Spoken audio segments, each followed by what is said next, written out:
Radio Arc-en-Ciel et Iris vous donnent le sourire. Jeunesse, culture, vie locale, débat. Votre émission radio, y a rien à voir. Bonjour chers auditeurs, chères auditrices, bienvenue dans votre émission radio culture, jeunesse et débat, y a rien à voir. L'émission qui nous permet de discuter des grandes questions qui nous préoccupent aujourd'hui et des fois même à arriver à les répondre. Et le thème d'aujourd'hui, le média, comment distinguer la vérité d'un point de vue. Je lis dans les journaux, le monde est en danger à cause de la pollution. Dites non au plastique.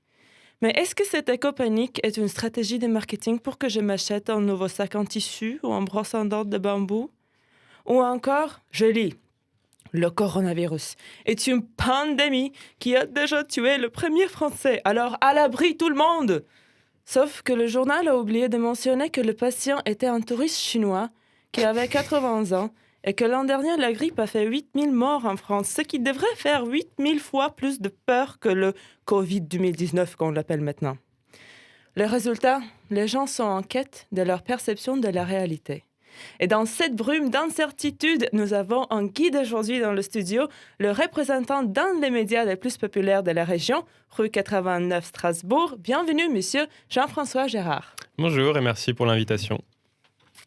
Avant de parler de rue 89 Strasbourg, je voulais voir avec vous, mon invité et mes chroniqueurs, quels médias est-ce que vous lisez? Quels sont les manipulateurs que vous choisissez pour forger votre vision du monde? Pierre? Rivarol. Non, je plaisante. Surtout pas. Pitié. Non. Voilà, cette référence parlera à peu de gens. Des médias d'information ou des médias généraux en général? Où est-ce que tu trouves tes informations? Sur Internet. C'est que Internet, j'ai pas la télé. Je ne prêche pas pour ma paroisse en disant que j'écoute peu la radio, ou alors beaucoup en replay sur les podcasts. Mais c'est principalement Internet pour les actualités. Ok, Victor? Ouais, moi, c'est aussi Internet.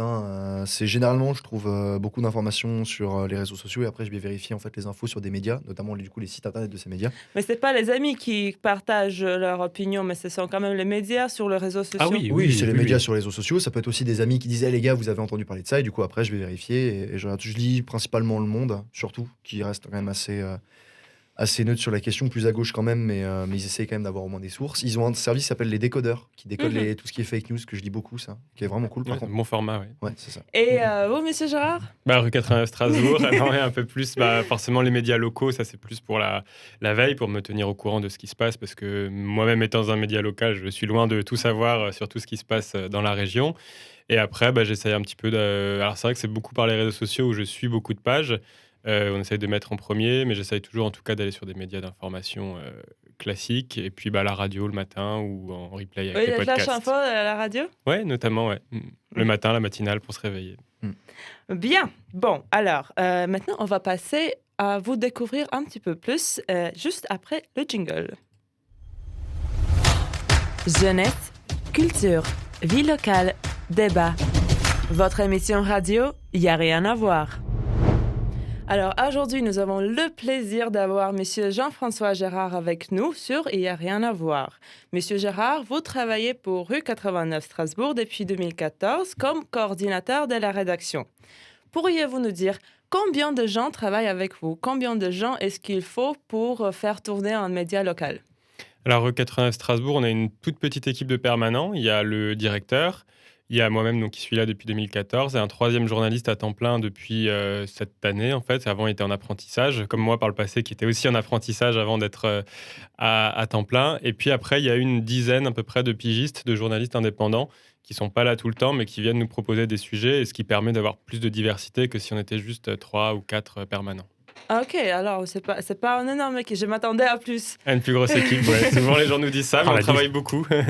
Ok. Et vous avez aussi dit qu'à côté de votre rôle comme coordinateur, vous gérez aussi la section politique. Notamment, oui. Chez Rue 89. Alors, pourriez-vous me dire en quelques mots, qu'est-ce que vous aimez le plus et le moins dans le travail de journaliste? Ce que j'aime le plus, je pense, c'est rencontrer des personnes différentes, quasiment tous les jours, ou en tout cas avoir des gens différents des fois au téléphone, parce qu'on ne se rencontre pas tout le temps. Des fois devoir sortir, des fois devoir lire des textes ou des sujets sur lesquels on ne lirait pas forcément, des rapports, des documents. Ça, c'est le côté très divers. Le côté peut-être que j'aime le moins, c'est de devoir travailler rapidement, de savoir qu'on est beaucoup à appeler les mêmes personnes ou de savoir qu'il y a beaucoup de monde sur une info, de devoir faire vite tout en étant exigeant. Alors, il y a une adrénaline, hein, c'est quelque chose que j'aime bien aussi, mais des fois, c'est pas ce qu'on avait prévu et des fois, c'est un petit peu compliqué de jongler avec tout en même temps. Ouais, moi, je comprends très bien. Je faisais les flash info le matin, il y a quelques mois avant, et c'était très difficile chaque fois de travailler avec juste une deadline d'1 heure. Ouais, bah là, c'est encore peut-être Dans plus une exigeant heure, que tu dois nous. savoir tout ce qui se passe dans le monde. C'est ça. Bon, et finalement, avant qu'on se lance dans la discussion, je voudrais mentionner également qu'en 2019, Rue 89 Strasbourg a reçu le prix Meilleure initiative d'un média pour l'éducation à l'info pour votre projet intitulé Quartier connecté. Lors de ces projets, vous avez rencontré les résidents de plusieurs quartiers de Strasbourg pour amener le média et les thèmes qui y sont traités plus proches d'eux, de leur quotidien. Sur votre site de web, j'ai vu qu'il y a encore les articles qui sortent sur ce nom, Quartier connecté. Oui. Alors, pourriez-vous nous dire, est-ce que cette initiative va se continuer et quels quartiers seront les prochains à être visités? Alors, l'initiative continue, en effet, ça fait la 3e année pleine. Alors, on va rester dans les mêmes quartiers parce qu'on voit tout simplement que le temps et la confiance, ça met du temps à s'établir. On n'en fait que 3 parce que, comme on l'a dit avant, on est une petite rédaction. Donc, ça ne servait à rien de faire tous les quartiers en même temps parce qu'on se serait trop dispersé. On essaye d'avoir 1 ou 2 journalistes un peu plus en charge de quartiers précis. Donc ça va continuer. Et voilà, avec les années, les contacts se forment, on connaît mieux les quartiers. Donc on a plutôt envie de continuer parce qu'on voit que notre travail a plus de résultats qu'au début que de changer de quartier. Et ce sont quels quartiers? Alors il y a le quartier de l'Elzo, le quartier Létry, quartier Gare Létry, et puis Haute-Pierre. Et est-ce que ce sont les mêmes personnes qui viennent vous rencontrer ou est-ce que vous avez plus ou moins qu'au début? Comment est-ce que ça change? Alors on essaye un petit peu de changer parce que sinon ça devient plutôt un fan club que un média. Forcément, il y a un petit peu des habitués ou des fans qu'on revoit plus souvent, mais qui en fait sont importants parce que c'est aussi une base de savoir qu'on peut compter sur ces gens. C'est aussi ceux qui vont en parler autour d'eux et faire aussi notre relais. Mais le but, c'est un petit peu de changer les modes de rencontre, les lieux de rencontre, les thèmes qu'on va aborder pour justement un petit peu changer le public. Ok, bien, merci beaucoup. Chers auditeurs, je vous rappelle que vous écoutez Il n'y a rien à voir et aujourd'hui nous parlons des médias, des opinions et de la vérité.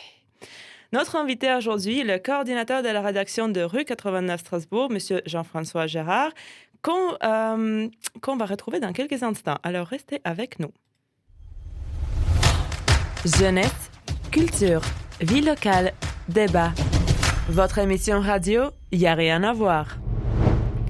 Avant juste que Victor nous lise sa chronique, je vais vous demander de faire un petit tour de table encore. Pourriez-vous me dire en 3 mots votre relation avec le média? Je vais commencer pour vous donner 1 seconde de temps à réfléchir. Moi, ce serait l'information essentielle mais biaisée. Mais compte pas comme mot. Pierre? Moi, je dirais le doute. Je dirais le doute, le débat et la qualité. Victor? Moi, je dirais la source, le recul et la diversité. Monsieur Jean-Gérard? Moi, je dirais la pluralité, c'est peut-être un peu écho à ce que vous disiez sur le débat, la fiabilité et puis l'originalité aussi. Très bien. Bon, j'ai hâte de vous retrouver dans la discussion, mais avant qu'on passe au débat, on va écouter Victor. Engagé, courageux et impétueux, Leroy Jenkins n'a qu'à bien se tenir. Avec Victor, il n'y a rien à voir. Mesdames, messieurs, bonsoir. Bonsoir et bienvenue dans notre rendez-vous hebdomadaire habituel, Il n'y a rien à voir. Aujourd'hui, dans notre faux journal, nous traiterons d'une question importante, profonde, grave, qui touche tous les Français et qui est bien entendu fondamentale dans notre République, la question de notre opinion. Avons-nous véritablement une opinion? Sommes-nous libres de penser ce que l'on veut? Ou en réalité, nos pensées sont-elles dirigées par un establishment du pouvoir et des médias qui forge nos opinions comme un forgeron bat le fer à coups de fake news, de scandales, de nouvelles alarmantes et pour ceux qui commenceraient à se poser des questions, quelques bribes de réelles informations politiques? Tant de questions auxquelles nous avons essayé de répondre. Un reportage mené par Henri Fake News et Marie C News. C'est dans cette cité de la petite ville de Saulxures-sur-Moder. Bon, ok, stop, je vais m'arrêter là. C'est déjà assez ridicule comme ça. Cette misère parodie du Trésor. Ça va bien 5 minutes. La vraie question, c'est pourquoi j'ai fait cette intro. Parce que dans les 45 secondes qu'elle a duré, j'ai quand même réussi à poser 3 questions qui sont autant des faux débats qu'on entend partout que de réels problèmes de société qui touchent surtout à la question de nos rapports aux médias. On vit dans une société où le concept même d'opinion a complètement changé depuis 50 ans. L'opinion se définit comme une manière de penser, de juger quelque chose. C'est une idée ou un ensemble d'idées que l'on a dans un domaine spécifique. Donc voilà, au diable les informations, puisque de toute façon notre opinion c'est ce que l'on pense et qu'on est toujours sûr de ce que l'on pense. Voilà, terminé, voilà, fin de chronique, bonne soirée, moi j'y vais, c'est l'heure de ma pause. Super. Ça nous avance carrément pas, ce que je viens de dire. Parce que c'est bien sympa les définitions du dictionnaire, mais ça nous avance pas beaucoup. Parce que l'opinion, en réalité, c'est bien plus qu'une simple pensée, qu'une simple idée. Comme la question initiale le pose, une opinion, ça se forge, ça se travaille. Faut que ça s'imbibe. Ça s'imbibe de ce qu'on apprend, de ce que l'on voit, de ce que l'on nous dit et surtout de ce que l'on nous informe. Si les médias ont une place si prépondérante dans l'influence de l'opinion des gens, c'est bien parce que la majorité des gens les considèrent comme une source de réalité, de vérité. Le média reflète le monde et sont supposés nous permettre de nous forger une opinion en fonction de ce qu'ils nous donnent. Alors bien sûr, on pourrait penser que les médias vont être neutres et que dans le débat du fait face à l'opinion, les médias sont du côté des faits. Eh bien non, Marx l'a dit, tout est politique. Et les médias n'échappent pas à la règle. Prenons un fait simple, quelque chose qui vient d'arriver. Un journal de droite ne va pas l'analyser et le présenter de la même manière qu'un journal de gauche. Et ce sont justement nos opinions qui vont déterminer quel journal nous allons croire. C'est un biais. Déjà, on a des informations contradictoires. De plus, chaque acteur de la vie médiatique, quel qu'il soit, a un agenda spécifique, une manière de penser différente, des opinions propres. Et nous voudrions qu'il forge notre opinion à nous. C'est bien là le problème. Avec l'émergence d'Internet, des réseaux sociaux, du contact immédiat avec l'information, les médias ont cessé d'être la seule source d'information dont nous disposons. Et alors que les fausses nouvelles relayées par certains médias étaient limitées il y a 50 ans, aujourd'hui, une simple photo Facebook avec la bonne légende peut nous faire croire au meurtre d'un policier dans une cité. Voilà. Puisque tout est politique, toutes nos sources d'information sont en réalité biaisées. Et si l'on ne fait pas attention, on va bien vite se perdre de fake news en éléments de langage, comme Ulysse est allé de Charybde dans Scylla. Et quand bien même l'opinion se forge par d'autres facteurs qui sont comme la chaleur ou le souffle apposé au métal que l'on pratique, l'information est bien ce coup de marteau qui vient donner le forgeron en métal pour donner forme finale à notre opinion. Sauf que si les coups de marteau vont dans tous les sens, on se trouvera bien plus avec un tas de métal informe qu'une épée Noldor datant du 2e âge des elfes. Bref, c'est donc ainsi, monsieur Gérard, que je vous pose la question à vous, journaliste, comment se forger une opinion dans une mer d'informations contradictoires? Jeunesse, culture, vie locale, débat. Votre émission radio, y a rien à voir. Merci beaucoup, Victor, pour cette chronique. Alors, vu que la question a été posée directement à vous, Monsieur Gérard, je vous donne tout de suite la parole. Vous voulez réagir? Oui, moi, ce que je peux conseiller, c'est de s'informer avec plusieurs sources sur un même sujet, plusieurs médias. Justement, vous parlez du fait que plusieurs médias allaient peut-être présenter des faits sous un différent angle. Alors, normalement, ce qui doit quand même les réunir, c'est les faits. Normalement, quelle que soit la ligne éditoriale d'un média, il faut quand même, en tout cas, ils sont en théorie, avoir à peu près les mêmes faits à donner. Après, ils vont peut-être pas donner la même hiérarchie aussi, ça c'est différent. Mais si on commence à avoir des faits différents, là, ça devient beaucoup plus compliqué.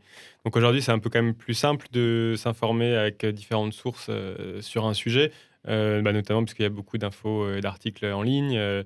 Et puis même si maintenant il y a plus de sites payants, il y a quand même toujours le service public, donc France Info, les France Bleu, etc., qui sont toujours en accès gratuit, les France 3, tous ces sites-là. Donc moi, j'ai vraiment pas la vocation de dire tel média, il est mieux, il est plus fiable, il est plus sérieux.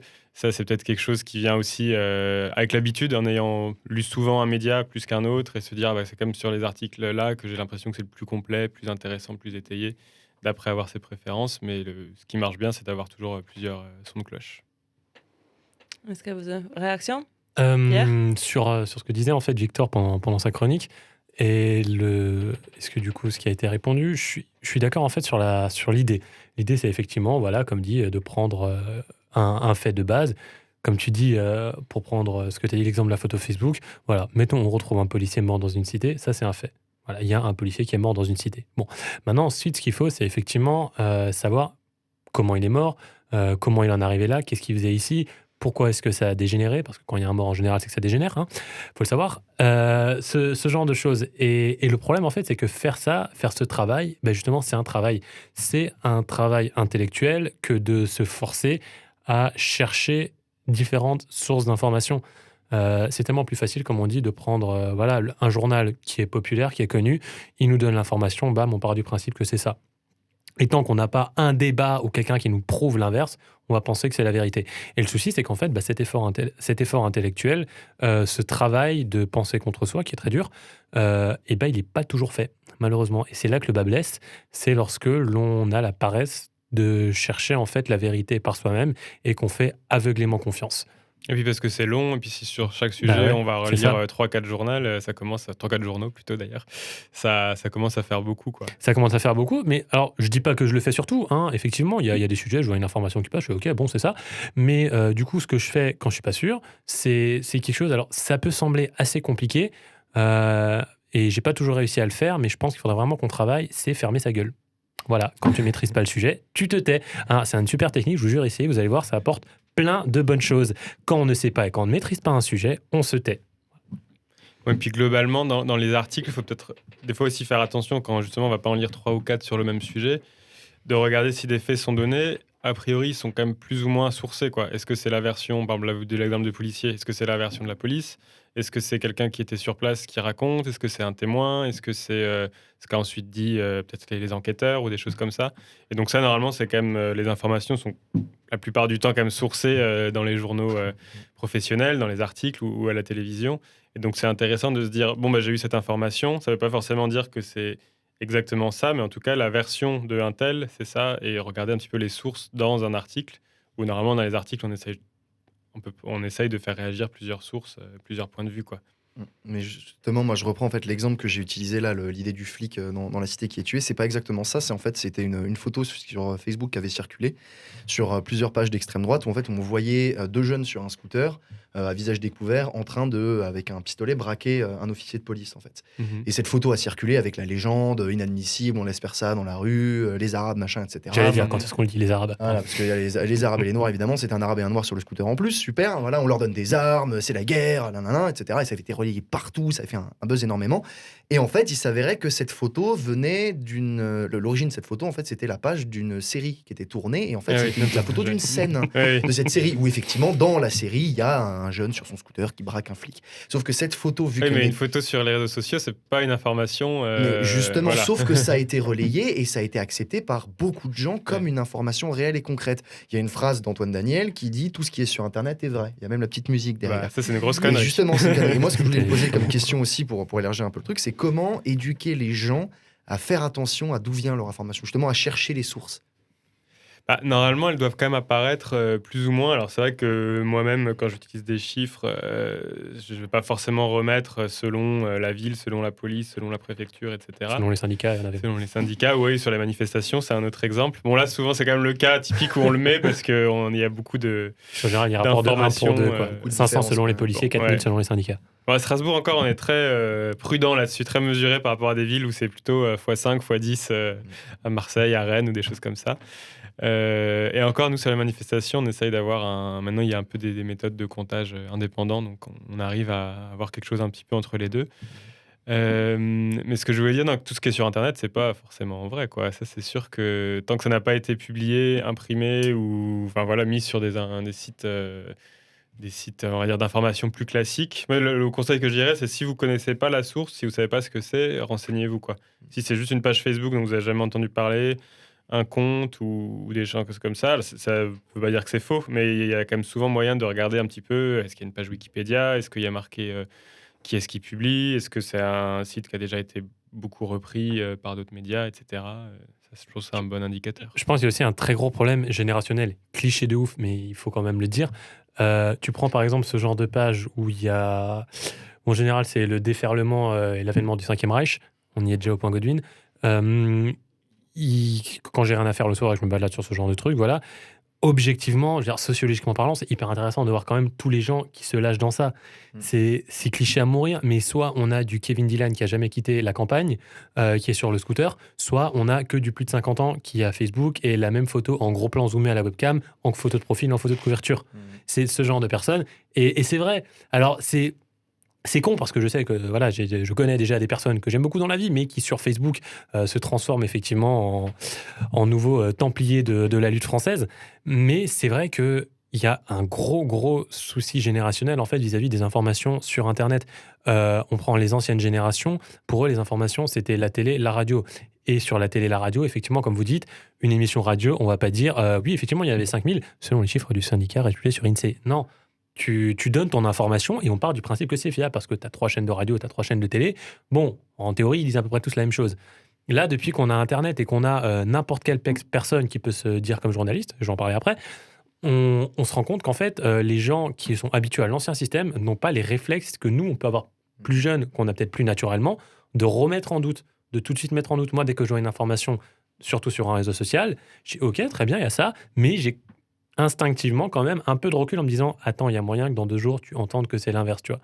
Et je pense que ce réflexe, en fait, c'est un gros réflexe générationnel qui n'est pas encore pris par les anciennes générations qui ne mettent pas en doute et qui, effectivement, voient une photo d'un flic qui se fait braquer, ils disent ok, c'est parti, il y a les Arabes qui vont nouveau nous envahir, Charles Martel revient nous sauver. Je crois qu'il y avait une étude, alors je ne pourrais plus citer l'étude, mais c'était une étude scientifique qui disait que justement les plus de 60 ans, ou ils appelaient ça les seniors en tout cas, avaient 7 fois plus de chances de partager une fausse information que les plus jeunes, alors que souvent on a un petit peu cette idée que c'est les jeunes sur les réseaux sociaux qui partagent tout et n'importe quoi, ce qui ne veut pas dire qu'ils ne le font jamais, mais cette étude elle allait vraiment à l'encontre d'une idée reçue, avec en effet ce côté biais, peut-être une moins bonne habitude à ces outils, les réseaux sociaux, qu'est-ce qui est vrai, qu'est-ce qui n'est pas vrai. Là, je pense qu'il va y avoir un peu du travail. Alors déjà, bon, faut un petit peu se méfier de ce que partagent les gens sur Facebook, parce que c'est un peu comme les commentateurs sur les sites. Souvent, quand on les rencontre en vrai, on voit que sont un petit peu différents. Il y a aussi un petit peu un côté, je sais pas, sur les réseaux sociaux, de vouloir faire le malin, ou de se distinguer, ou d'être un peu différent. Et souvent, quand on rencontre les gens dans la vraie vie, on voit qu'ils sont un petit peu plus nuancés que ce que peut laisser passer un commentaire, un partage.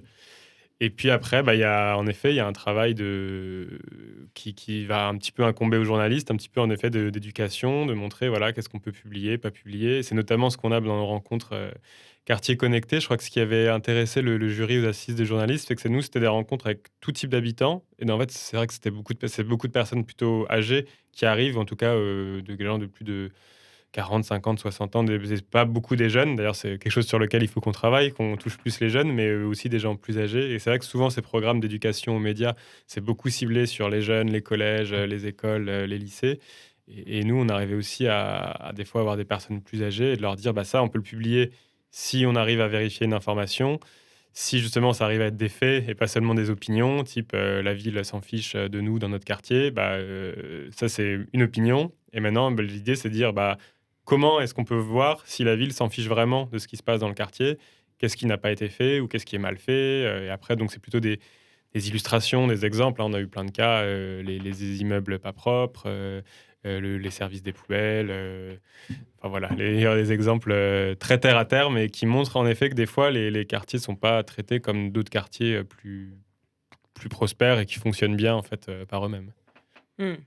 Mais aussi une question que je voudrais poser, c'est que quand on parle du fait que de ceux que médias traitent, des fois, ce n'est pas les faits qui sont faux, mais c'est juste les faits qui sont choisis. Quand on parle, par exemple, d'une question comme l'immigration, il y a une différence si on présente, par exemple, le fait que le plus de gens qui arrivent dans un pays, ça stimule l'économie selon une étude comme ci, l'étude comme ça, où on dit viol, viol, viol, ils vont violer nous tous, mon Dieu, laissez pas les rentrer. Du coup, comment est-ce qu'un média fait pour choisir de quoi il va parler? Ça ne veut pas dire que les deux sont faux, hein, même s'il y a 2 traitements. Il peut très bien y avoir à la fois, on a vu des faits divers qui concernaient des personnes migrantes et à la fois des effets positifs et de l'intégration. Et puis une simulation sur l'économie et plein de belles histoires. Après, il y a aussi des lignes éditoriales, tout simplement. Et ça, il faut aussi peut-être se renseigner avant ou pendant, ou même après, dire normalement, un média, ça défend quand même certaines valeurs, certains idéaux, ce qui ne veut pas dire que c'est un engagement pour tel ou tel parti politique. Rivarol. Voilà, là, c'est typiquement une ligne éditoriale d'extrême droite. Alors, je ne sais pas si Rivarol est vraiment considéré comme un titre de presse justement, là, avec je des parle cartes de presse, etc. Alors, des cartes de presse, c'est compliqué parce qu'il est seul, quasiment. Justement, je parle de ça parce que le jour, je me renseignais un peu sur l'histoire de ce journal. Je crois que Jérôme Bourbon, donc, qui en est le directeur, écrit plus de 2/3 des articles à lui tout seul déjà. Donc ça veut dire qu'il faut bien comprendre Il que... faut plus connaître les idées de cette personne alors que du média, quoi. Voilà, et les idées de Jérôme Bourbon, elles sont faciles à comprendre. Hein. Mais donc, je sais pas s'il y a vraiment un quart de presse qui sont très très peu. En fait, vous dites que Rue 89, vous dites c'est une petite équipe. Rivarol, à côté, je sais pas combien ils sont, mais ils tiennent dans un bureau, quoi. Parce que les bureaux de Rivarol sont dans les appartements de Jérôme Bourbon à Paris.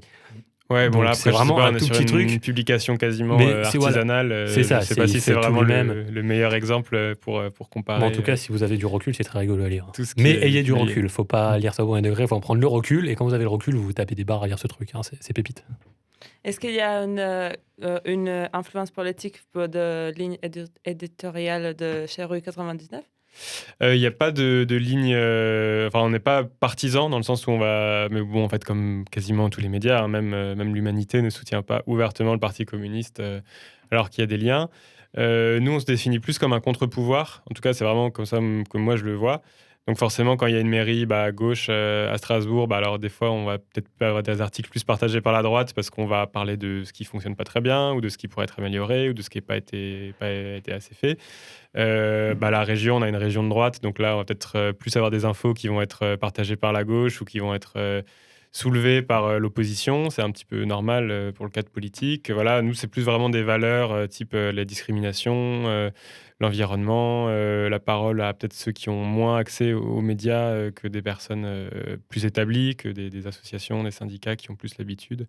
Voilà, c'est un petit peu ça. Les mouvements sociaux, c'est quelque chose qu'on suit beaucoup également. Ce qui ne veut pas dire qu'on soutient forcément chaque mouvement social en tant que tel. Et des fois, c'est ça qu'il y a un peu une confusion dans le sens où on dit vous avez parlé de telle manifestation, donc vous êtes... là, en plus, il y a vraiment un mauvais exemple avec les retraites, puisque tous les médias ont parlé de ces manifestations, mais de dire, du coup, vous êtes contre la réforme des retraites, ou l'autre exemple plus local, c'était le GCO, surtout en 2018, quand il y avait beaucoup de manifestations. On a beaucoup couvert ce mouvement, le GCO, ces manifestations. Ça ne veut pas dire que le média dit il faut faire ou pas faire le GCO, mais c'est un sujet qui nous a intéressés.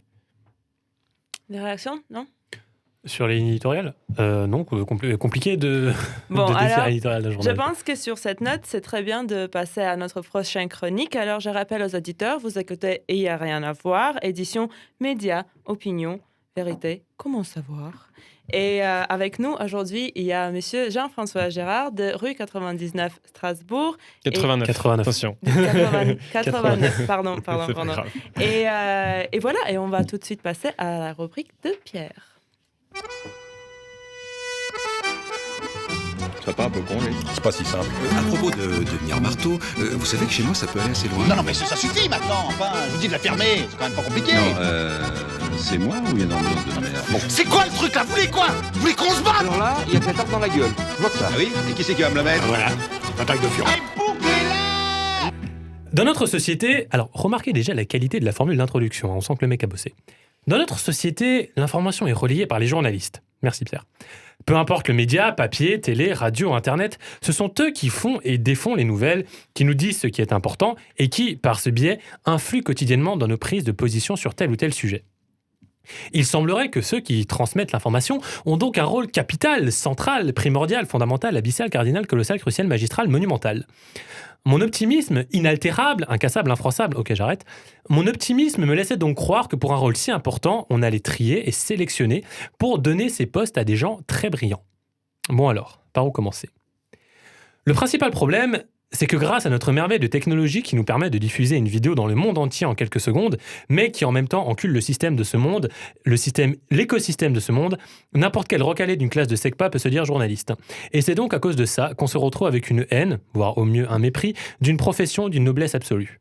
Car oui, le journaliste est un homme noble. Son rôle est d'informer, de répandre la vérité.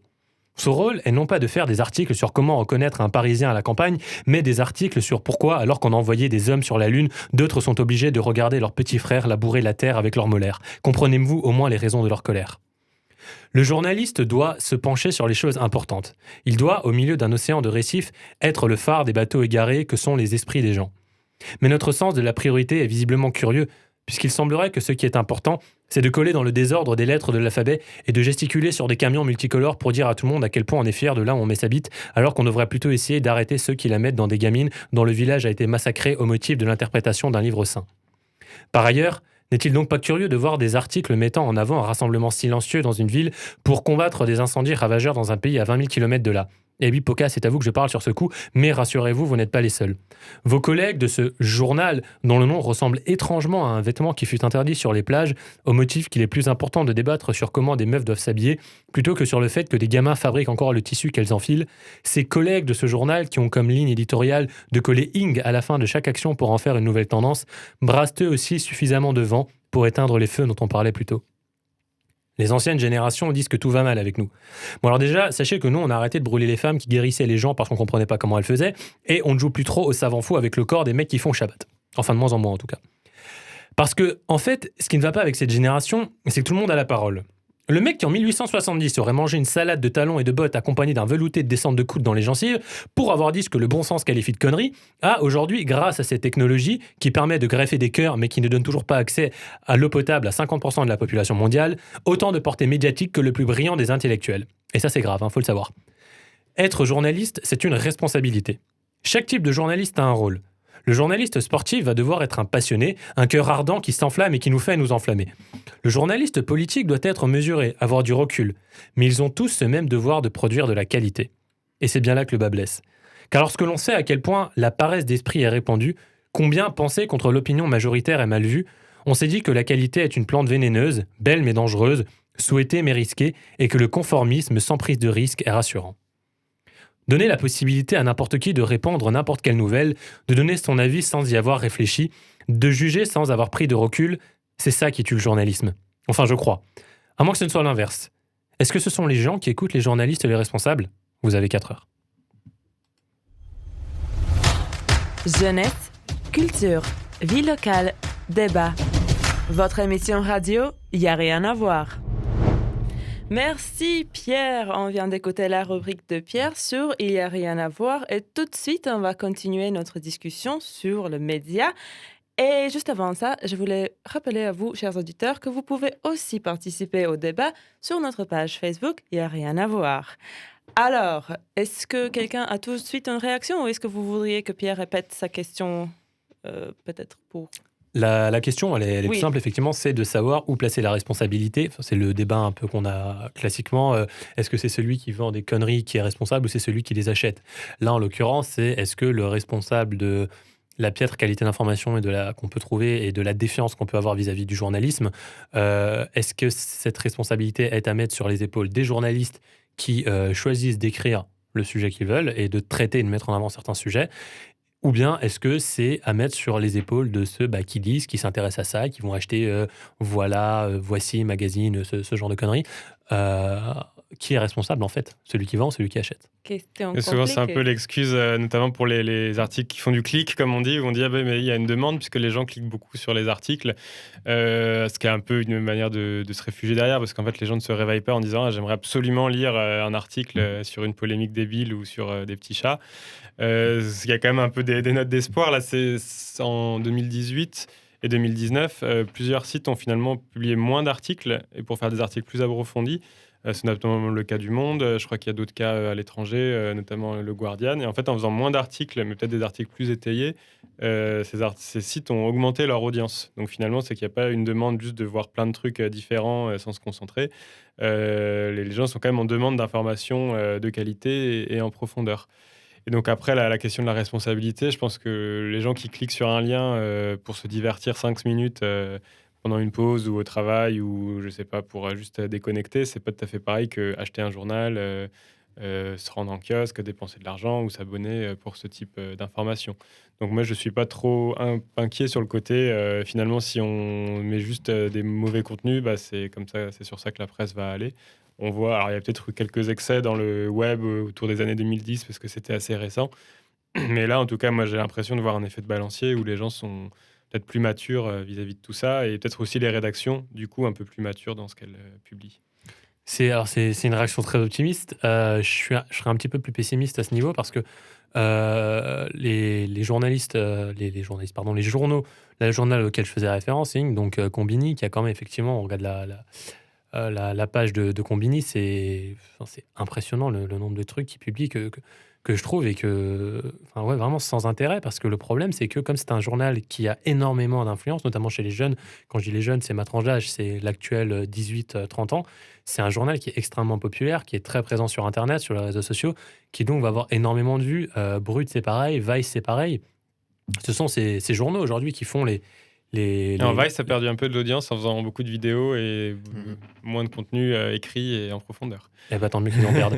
Voilà. Et le truc, c'est que en fait, ces journaux, je dis pas qu'ils font pas certains trucs intéressants. Récemment, justement, j'ai vu un reportage de Brut sur la colline du Crac à Paris. C'était intéressant. Là, il touchait quelque chose d'important. Mais je pense, moi, si je devais donner la responsabilité à quelqu'un sur ça, déjà, j'aurais envie de la mettre à 50-50, parce que c'est pas parce qu'on te vend de la merde que tu es obligé de l'acheter. Mais en coupant la source, t'as pas besoin de couper ceux qui boivent derrière. Et pour arrêter la métaphore un peu compliquée, parce que même moi je sais pas où je vais avec ça, je dirais voilà simplement qu'en fait je mettrais ça sur les journalistes. En fait, c'est à eux de choisir les sujets qu'ils vont traiter. Et si effectivement on ne te propose pas un truc de mauvaise qualité, bah tu vas pas le regarder. C'est aussi simple que ça. Si je vais dans un magasin et qu'il y a plus de Nutella, je vais plus en manger. C'est aussi simple que ça. Donc je pense que c'est vraiment le travail du journaliste que de choisir le sujet, et son travail, comme je le disais au début, c'est un travail qui est très noble. Effectivement, moi, écrire, j'adore ça. Je me dis pas journaliste, mais voilà, partager une information, réfléchir derrière. T'as un point de vue, t'essaies de le travailler pour pouvoir l'expliquer, de penser au contre-argument pour encore plus solidifier ton argumentaire. Et tout ça, c'est un travail très noble, c'est un métier très noble, mais qui est très compliqué, on est d'accord. Et le problème, c'est que, encore une fois, on disait, cette paresse, aujourd'hui, n'importe qui peut se dire journaliste, et n'importe qui peut essayer de lancer une traîne en donnant son avis. Et le problème, c'est que les gens, si on leur permet de le lire, ils vont le lire, et derrière, ils peuvent y croire. Mais il faut quand même faire attention, je pense, à ce genre de médias, parce que même s'ils diffusent une partie d'informations, ce ne sont pas des médias classiques comme on en entend aujourd'hui, comme Le Monde. On ne peut pas comparer Le Monde à Combini, par exemple. Et le problème pour moi, c'est qu'on a vraiment une perte de confiance dans les médias classiques qui sont plus sérieux, qui sourcent, qui ont un vrai travail de journaliste, ou pour travailler pour eux, il faut quand même une carte de presse, avoir une formation, être véritablement sérieux, sourcer ses infos, etc. Ou le vrai travail d'investigation qui est censé mener un journaliste. Et on s'attelle à croire des journaux qui... c'est même pas des journaux pour moi. En plus, ils se décrivent comme ça. Ils font de start-up bienvenue d'infotainment. C'est-à-dire qu'ils donnent des infos qui sont censées être simplement du divertissement, en fait. Alors, c'est très bien. Moi, je trouve ça très bien que Combini, ils aient eu Hugo Clément, là, qui allait dans les abattoirs, etc., pour montrer l'horreur de ces trucs-là. Mais en fait, ce qui je trouve dingue, c'est qu'une bonne partie de ceux que je connais de mon milieu, donc de jeunesse, considèrent ces infos-là comme la seule source d'information fiable et intéressante. Et ils osent pas aller plus loin, ils veulent pas aller plus loin. Ils ont vu là, la petite vidéo de 3 minutes justement sur Facebook, sur les réseaux sociaux, où tu as Hugo Clément qui regarde un canard en disant oui, j'en vois un qui est en train d'agoniser. C'est très bien, et c'est très bien qu'il le montre, et c'est très bien que les gens réagissent par rapport à ça, et c'est pour ça qu'on a l'écologie qui se développe par ce biais-là aussi. Mais ils vont jamais plus loin, ils cherchent pas d'autres sources, ils cherchent pas à développer leurs connaissances, ils s'arrêtent à cette vidéo de Facebook de 5 minutes. Et le problème, c'est que Hugo Clément dans les abattoirs, c'est entre 3 Fast and Curious avec Jean Dujardin ou d'autres personnalités, quoi. Et quand on voit qu'il y a des hommes politiques qui se mettent à faire les formats de divertissement de ces journaux-là, c'est normal que ça devienne flou. Et donc moi, je trouve qu'il y a une autre question qu'il faudrait peut-être qu'on se pose, c'est comment redonner confiance aux gens dans les médias classiques. En fait, moi, je pense pas que ça s'exclue forcément.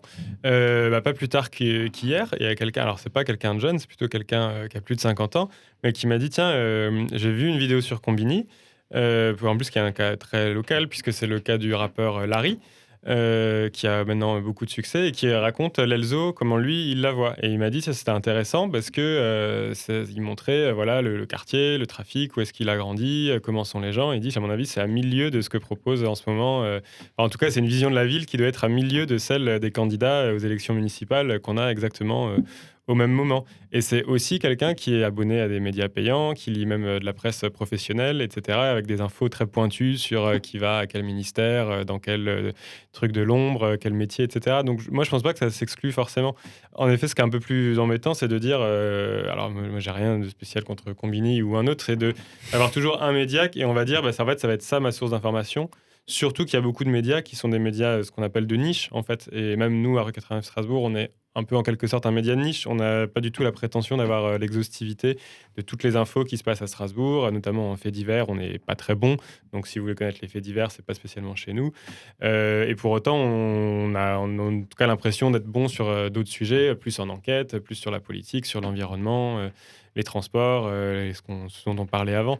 Donc, je pense que ce qui est intéressant, c'est d'un peu de faire cette différence entre médias de niche, qui des fois va apporter un regard qui est peut-être plus singulier, plus original aussi. C'était un des mots que j'avais donné au début de l'émission, l'originalité. Parce qu'au final, pour revenir à ce sujet de Combini, c'est un type de vidéo que j'ai vu nulle part ailleurs et que moi aussi je trouve intéressante. Et pour autant, c'est vrai que c'est pas exhaustif. Ça, faut faire passer cette idée que surtout quand on est sur des médias un peu de niche, on n'aura jamais toute l'information. Et peut-être alors, il faut soit mettre plusieurs médias de niche bout à bout. Après, le principe des niches, c'est aussi des sujets qui nous intéressent.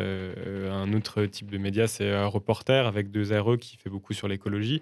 C'est aussi un média de niche et ça va parler à beaucoup de gens, les gens qui sont intéressés par ce domaine-là. Donc, je pense qu'il est intéressant, en effet, c'est vraiment différencier les médias et en effet, quel message essaye de passer chaque média. Vous, si vous deviez... alors avant, on a posé la question au début. Si vous deviez carrément supprimer ce qui vous agace le plus dans le journalisme aujourd'hui. Et prenons l'exemple qui nous concerne, enfin plus les jeunes, sur le journalisme sur Internet, en fait. Le truc qui vous agace le plus, quand vous voyez ça vous file un ulcère, ce serait quoi? Moi, c'est plus les éditos. Enfin, ce qui peut être intéressant d'avoir des éditos pour réfléchir, mais plus, on va dire, les éditorialistes qu'on sollicite, et c'est pas entièrement de leur faute, mais sur un peu tous les sujets du jour au lendemain, qui tous les matins doivent faire une chronique sur un thème un peu différent, et qui forcément n'ont pas eu le temps, les moyens de faire, d'enquêter ou de travailler sur un sujet. Et plutôt que de dire, là, il faudrait peut-être au moins de dire, il y a le pour, il y a le contre, ou de dire, voilà, comment on peut s'informer sur un sujet qui donne finalement un avis un peu sentencieux. Et souvent, après, c'est les petits morceaux qu'on garde sur les réseaux sociaux, parce que quand on parle tous les jours, même 10-15 minutes à la télé, il y a forcément un jour ou l'autre où on dit une connerie, même si on a dit plein de choses intéressantes le reste du temps. Et donc, finalement, on va garder ces petites bribes, puis on va les mettre sur les réseaux sociaux, et après, on va les partager, soit les gens pour dire, il a bien raison, enfin, quelqu'un qui dit les choses, ou au contraire, quelqu'un qui dit vraiment n'importe quoi, comment telle chaîne d'infos peut passer, tel éditorialiste qui dit telle énormité. Et au final, je trouve que ça donne un peu une idée d'un débat très, très vif, qui repose sur pas grand-chose. Et je pense que les gens se font beaucoup une idée des journalistes qui sont comme ça, qui sont sur un plateau télé, qui disent ils ont lu 2-3 articles sur un sujet, donc ils donnent un avis très catégorique. C'est plus ça que je trouve qui déforme un petit peu la profession. Mais est-ce que des fois, pour les raisons pourquoi elle donne un avis catégorique ou même scandaleux, chez le journaliste, il doit avoir une balance à faire entre donner les faits, l'information d'une manière le plus neutre possible, mais en même temps, comment faire pour que les gens lisent? Je reviens sur le coronavirus, mais on va tous mourir demain, hein. Les gens, ils ont acheté tous les masques médicaux qu'il ne reste pas pour les chirurgiens. Ça veut dire quand même qu'il y a un pouvoir chez les médias qu'ils, dans ce cas-là, utilisent pour faire peur. Je ne pense pas que ça soit fait consciemment, hein. Souvent, on ne contrôle pas finalement comment une information qu'on va donner est réceptionnée. Même nous, à notre échelle, quand des fois on publie des articles, on se dit ça va être super partagé, les gens vont s'indigner. Si ça se trouve, il y aura presque même des manifestations, des choses. Et des fois, il y a des infos qui sont des articles qui sont peu lus. Ça c'est quand même pas tous les jours qu'on pense qu'un article va faire une manifestation, mais ça peut arriver. Et d'autres manières, des articles où on se dit ça c'est une petite brève, on le met sur le site, mais c'est pas un gros sujet. En fait, c'est très lu, très partagé. Donc ça, je pense qu'on ne devine pas toujours comment une info est réceptionnée. Je pense que dans les messages angoissants, il n'y a pas que les médias, hein. C'est aussi finalement aussi que disent les dirigeants. Enfin, il y a une responsabilité qui est partagée. Mais je pense que c'est normal qu'on parle du coronavirus, qui est quelque chose de nouveau, justement un virus qu'on ne connaît pas, par rapport à la grippe, qui est, en fait, c'est quelque chose, c'est pareil tous les ans. Donc, on ne va pas redire tous les ans. Après, c'est une bonne info, en effet, de mettre en perspective, de dire, voilà, ce virus, il a fait très peu de victimes par rapport à d'autres virus. Donc, il n'y a peut-être pas encore de quoi s'affoler, mais c'est normal que la nouveauté, elle attire l'attention des médias, mais après aussi des chercheurs, des spécialistes, du ministère de la Santé. Voilà, après, est-ce qu'il y a une surenchère avec les personnes qu'on met en quarantaine, dans la manière de rassurer? Est-ce qu'il y a des mauvais messages? Ça, c'est possible, mais c'est normal que les médias s'emparent du sujet. Sinon, si les médias s'en emparent pas, c'est d'autres qui vont le faire. Et des fois, des personnes moins bien intentionnées et qui vont peut-être encore plus attiser la peur ou au contraire essayer que les gens ne soient pas assez sur leur garde. Puis ça vient de Chine, tout ce qui vient de Chine fait peur. Donc forcément, un virus qui vient de Chine, moi, ça m'angoisse un peu. Mais alors, est-ce que le journaliste ne scandalise pas? Est-ce qu'il n'y a pas une conscience de ce que fait... Oui, il faut l'écrire d'une manière pour que tout le monde le lise, pour que le fait devienne parce qu'on est tous au courant du fait que le journalisme, c'est prendre les faits et en faire une histoire. Du coup, est-ce que, d'une manière générale, mais aussi peut-être chez vous, est-ce que vous avez l'impulse de faire quelque chose plus scandaleux que les ou que vous devez supprimer, ou est-ce que en fait c'est une stratégie de marketing que tout le monde devrait juste accepter que c'est comme ça? Moi, je crois pas que le scandale, si c'est grossier, en fait, ça va marcher une fois parce que les gens vont s'intéresser, mais après ils vont vite comprendre que si c'est une stratégie de long terme, si à chaque fois on voit des titres très aguicheurs et que derrière il n'y a pas beaucoup d'informations, ça lasse aussi un petit peu le public. Donc si on veut créer une relation de confiance, c'est quand même ce sur quoi beaucoup de médias travaillent, et certains médias ont perdu cette confiance, notamment les grands médias dont on connaît un petit peu moins qui est derrière, qui est-ce qui dirige, quelles sont les valeurs de ces journaux, qui des fois aussi se cachent un peu derrière une espèce de fausse neutralité, objectivité, exhaustivité. Je pense que si on essaye d'être un peu plus honnête sur qu'est-ce qu'on défend, quelles sont nos valeurs, on recrée un petit peu ce lien de confiance. Et il n'y a plus besoin en fait de faire du scandale ou de vachement se démarquer s'il y a cette confiance. Des réactions déjà? La confiance des médias, en fait, c'est... Alors, je suis pas très bien placé pour parler des médias traditionnels, parce que c'est vrai que j'en lis très peu. Je m'étais abonné une fois au Monde parce qu'ils avaient une offre exceptionnelle, puis je me suis rendu compte après que j'avais mal compris l'offre et du coup c'était trop cher. Donc ça m'est arrivé aussi. C'est le premier mois qui est pas cher, et puis après mais vous avez fait étudiant, c'est 5 € tout le temps, moi je pendant 6 mois, oui. Ouais, Le Monde avec le papier, déjà j'étais trop fier la première fois que je cherchais mon journal, le papier dans la boîte aux lettres, j'ai l'impression d'être un daron, tu vois. Je suis un mec instruit, tu vois. Bon, le deuxième mois ça m'a coûté 25 balles, donc fuck l'information, voilà.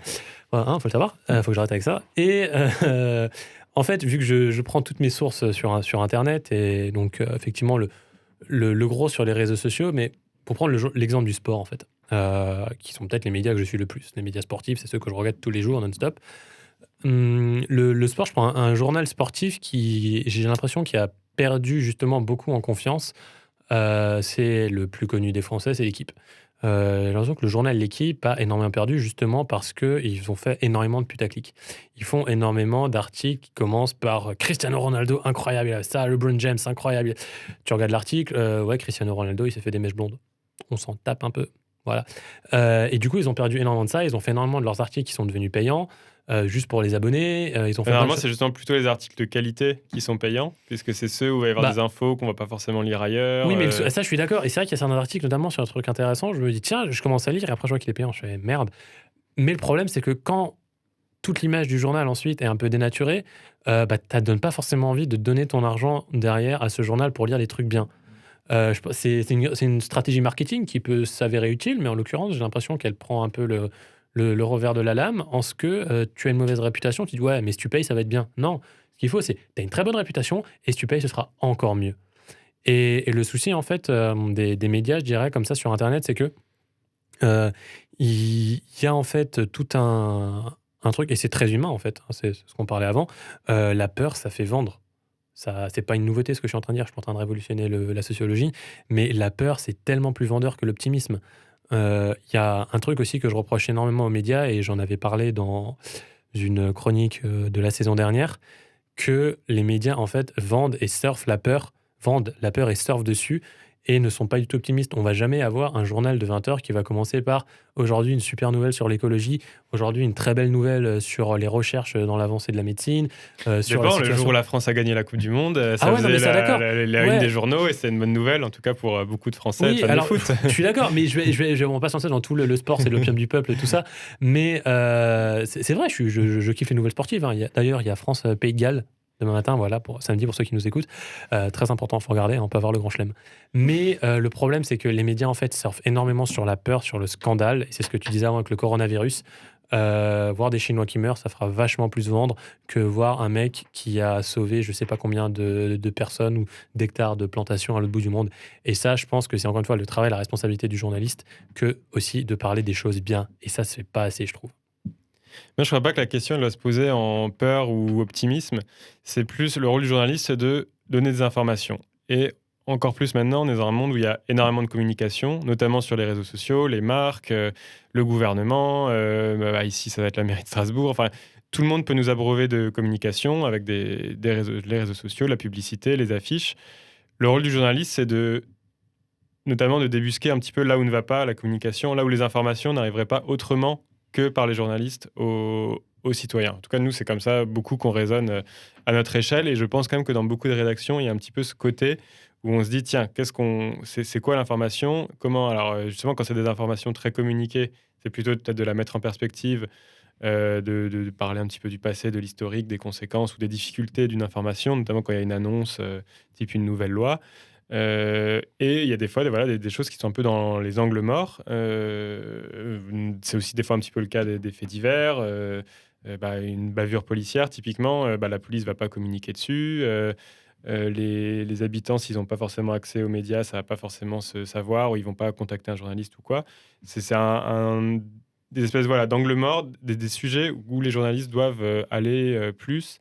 Et voilà, donner des informations. Des fois, c'est révéler, c'est le terme un petit peu, des fois un petit peu pompeux, mais quand même qui marche bien. Il doit apporter des informations nouvelles au débat démocratique. Et c'est vraiment ce rôle-là, en tout cas, que moi, je pense qui est essentiel pour les journalistes. Et ce sur quoi, nous, on essaye un petit peu de réfléchir, en fait, à chaque fois qu'il y a un sujet. Il y a un petit peu ce côté, est-ce que quelqu'un d'autre en a déjà parlé ? Est-ce que ça rend service aux citoyens ? Est-ce que ça apporte un angle nouveau, une réflexion nouvelle sur un sujet, des fois déjà traité ?